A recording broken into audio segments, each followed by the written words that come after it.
The letter trembled in her hands long before her heart did. Eleanor Whitmore stood at the edge of the dusty frontier town, her worn leather suitcase pressed against her ankle like an anchor, the last proof she hadn't imagined the journey. Around her, whispers moved faster than the prairie wind. Men paused mid-step. Women glanced, then looked away. Everyone knew why she was here. A mail-order bride, another desperate woman sent west with hope folded into ink and promises. And now, another one no one wanted. The first man had barely looked at her before shaking his head. "Too thin," he muttered as if she were livestock. The second laughed nervously and said he'd already changed his mind.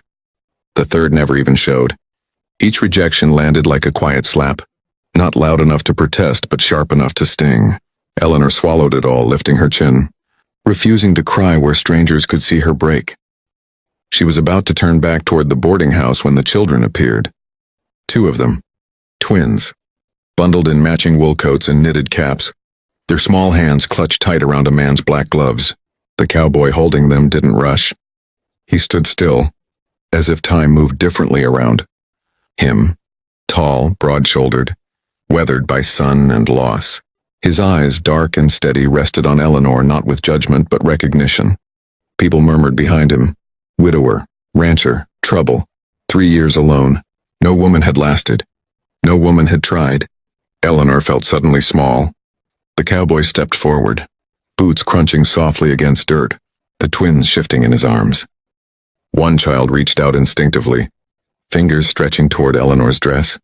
She froze. The town held its breath. "You're Eleanor," the man said, voice low and even. She nodded. "I'm Thomas Hale." Silence pressed in, thick as fog.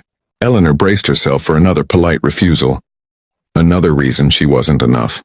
But instead Thomas knelt, right there in the dirt. The town gasped. He adjusted his hold on the children, then looked up at her. Not like a man choosing a bride, but like someone asking for mercy.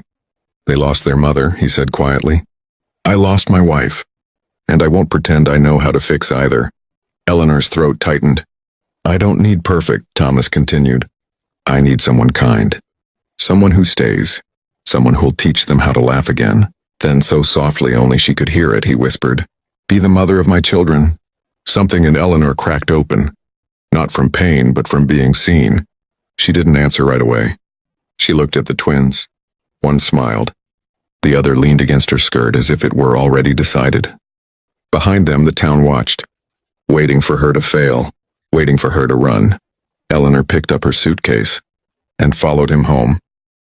Life on Thomas Hale's ranch was not gentle. The mornings came early. The winters came hard.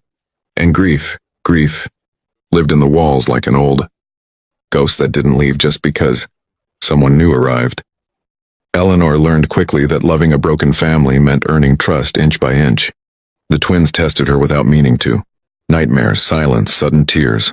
Eleanor never forced them to call her anything. She never tried to replace what was lost. She simply stayed, every morning, every meal, every scraped knee and whispered fear. Thomas watched from a distance at first.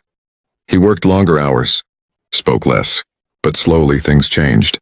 Laughter returned, hesitant then real. The house warmed. The children began to run to Eleanor instead of past her. One night, a storm tore across the plains. Thunder shook the windows. The twins cried out. Eleanor gathered them close, rocking them by firelight. Thomas stood in the doorway, rain dripping from his coat, and saw something he hadn't seen in years. Peace. Later, when the children slept, Thomas spoke. "I didn't bring you here to save us," he said. "But you did." Eleanor shook her head. "You saved me first." Spring came. So did whispers. The town that once rejected her now watched in disbelief as the ranch thrived, not just in cattle and crops, but in life. Eleanor stood taller.